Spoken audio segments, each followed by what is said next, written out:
जय हिंद दोस्तों। जैसे कि आपको पता होगा कि मालदीव ने एक तरह से अल्टीमेटम ही दे दिया है अब कि 15 मार्च तक आप अपनी सेना भारत अपनी यहाँ हमारे देश से हटाए। अरे भारतीय सेना वहाँ पे करती क्या है, पहले तो आपको ये भी जानना ज़रूरी है। देखिए, आपको पता है कि कई एयरक्राफ्ट उन्होंने दे रखे हैं भारत ने, तो उनकी मेंटेनेंस ठीक है, और जो उनकी जो सिक्योरिटी पर्सनल हैं आपके मालदीव के, उनको ट्रेनिंग प्रोवाइड कराती है।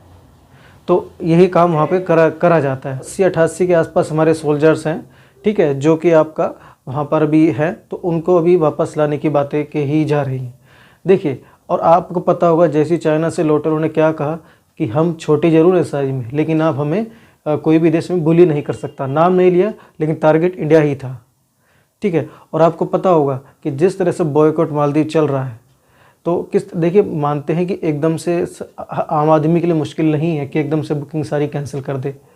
माना कि बहुत से लोग कर देंगे, बहुत से नहीं भी कर पाएंगे, क्योंकि देखिए पेनल्टी लगती है। आप कुछ भी करते तो आपको भी मालूम होगा चीज़ों का। तो हाँ, हमारे जो स्टार हैं, चाहे बॉलीवुड के चाहे क्रिकेट के हों, वो कर रहे हैं, तो उनको देख के हम भी करेंगे। तो एग्जैक्ट आंकड़ा 2-4 महीने में आएगा, तो वो तब ज़्यादा क्लियर होगी चीज़। दूसरा, आपको पता होगा कि पहले ये मेयर थे, ये मुइज़ जो हैं राष्ट्रपति, ये वहाँ पे एडम आजिम जीत गए हैं, जो प्रो इंडिया थे। इस पार्टी से वो आते थे, वो प्रो इंडिया थे, वो वहाँ पे जीत चुके हैं माले के अंदर। और वहाँ पर पहले ये मुइज़ जो है राष्ट्रपति, वहाँ पहले भी मेयर थे, उनकी पार्टी वहाँ पे चुनाव हार गई है। हालांकि नो कॉन्फिडेंस मोशन भी लाया गया है, ऐसा बताया जा रहा है, उस पर भी बातचीत चल रही है। अगर वो किस तरह से होता है उसके बारे में हम देखेंगे। और चाइना के साथ अब किस तरह से ये अपना बढ़ा रहे हैं और कह रहे हैं कि अपनी जो हमारी जो भारत पे निर्भरता है उसको हम कैसे कम करें, वो कैसे फॉरवर्ड करने की बातें कर रहे हैं, अपने आप को किस तरह से डाइवर्ट करने की उन्होंने बातें कही हैं, हम वो भी एक एक करके देखेंगे, ठीक है। तो जो पब्लिक सेक्रेटरी जो है आपके प्रेसिडेंट ऑफिस के, अब्दुल्ला नजीम, उनकी तरफ से सारी बातें कही गई हैं, जो प्रेसिडेंट का ही एक तरह से आप बयान कह सकते हैं। अब हम देखते हैं एक एक करके आगे की चीज़ें। जो माले में जो मीटिंग हुई, उस मीटिंग के दौरान जो प्रेस मीडिया था, ठीक है, उसमें यह भी कहा गया है कि जो मुनु महावर हैं, भारतीय इंडियन हाई कमिश्नर, वो भी वहाँ पर मौजूद थे जब ये मीटिंग हुई और ये सब चीज़ें निकल के बाहर आई। ये हमारे राष्ट्रपति और हम इंडिया की, और ये हमारी पॉलिसी है इंडिया आउट। हालांकि भी भारत सरकार ने अभी प्रॉपर आंसर नहीं दिया है, लेकिन आएगा ज़रूर। और जो मीडिया रिपोर्ट हिंदुस्तान टाइम्स और जो टाइम्स ऑफ इंडिया ने कवर करी है, ये रिपोर्ट अपनी भारत पर निर्भरता कम करना चाहते हैं, क्योंकि हम एक स्वतंत्र देश हैं। हमें ऐसा नहीं कि हमें कोई बैक करेगा, हम पूरी तरह से स्वतंत्र हैं अपनी निर्णय लेने में, और हमारे मामले में कोई हस्तक्षेप ना करे। कौन करेगा नहीं करेगा, ये इसका निर्णय भी हम खुद लेंगे। मेडिकल के लिए ज़्यादातर जो है, मेडिकल क्या, आटा, चीनी, चावल के लिए पूरी तरह से निर्भर, और भी बहुत ज़्यादा से निर्भर भारत पर ही है, क्योंकि सबसे ज़्यादा पड़ोस में आपका भारत ही पड़ता है। अब ठीक है, लेकिन अभी क्या कर रहा है कि इनका कहना है, जैसे हेल्थ केयर पे अपनी निर्भरता कम करने के लिए उन्होंने क्या कहा है, इन्होंने कहा है कि हमारे पास यूनिवर्सल हेल्थ केयर स्कीम है। इनकी एक स्कीम चलती है, ठीक है, प्रोनाउंसिएशन थोड़ा सा चेक कर लेना अगर मेरा गलत हो तो, आसांद करके कुछ है, आसांद, ठीक है। तो ये कहते हैं कि इसके अंदर हम जो है, हमारे जो देश के लोग हैं ये जाते हैं अपने श्रीलंका और आपका इंडिया और श्रीलंका के अंदर। फर्स्ट तो इंडिया में ही जाते, श्रीलंका तो वैसे कवर करता है, बट लोग आते यही हैं, ठीक है, भारत के अंदर। तो अब इन्होंने कहा क्या है कि अपनी निर्भरता कम करने के लिए कि अब ये डिफरेंट कंट्रीज को कवर करेगा, जिसमें मेनली होंगे आपके यूएई और थाईलैंड, ठीक है।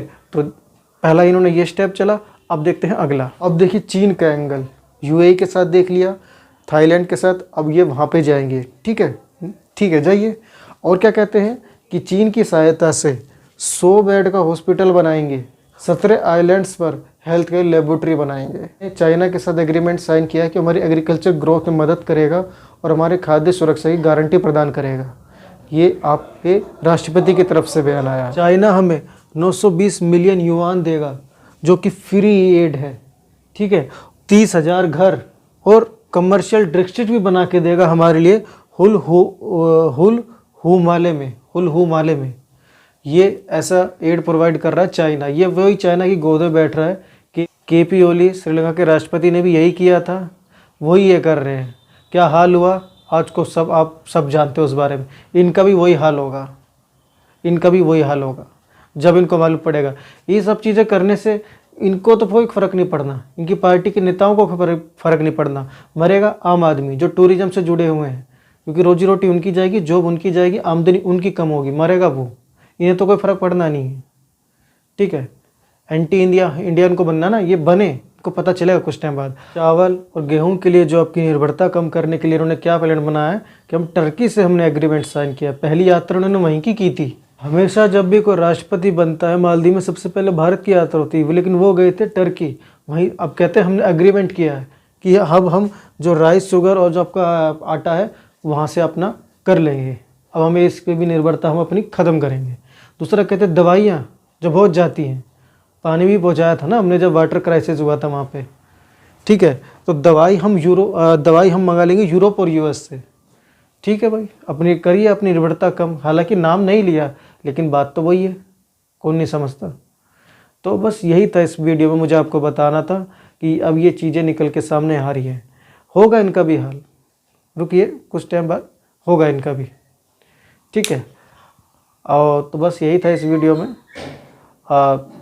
आपको कैसी लगी वीडियो आप ज़रूर बताएं, अगर अच्छी लगी है तो लाइक शेयर सब्सक्राइब जरूर करें।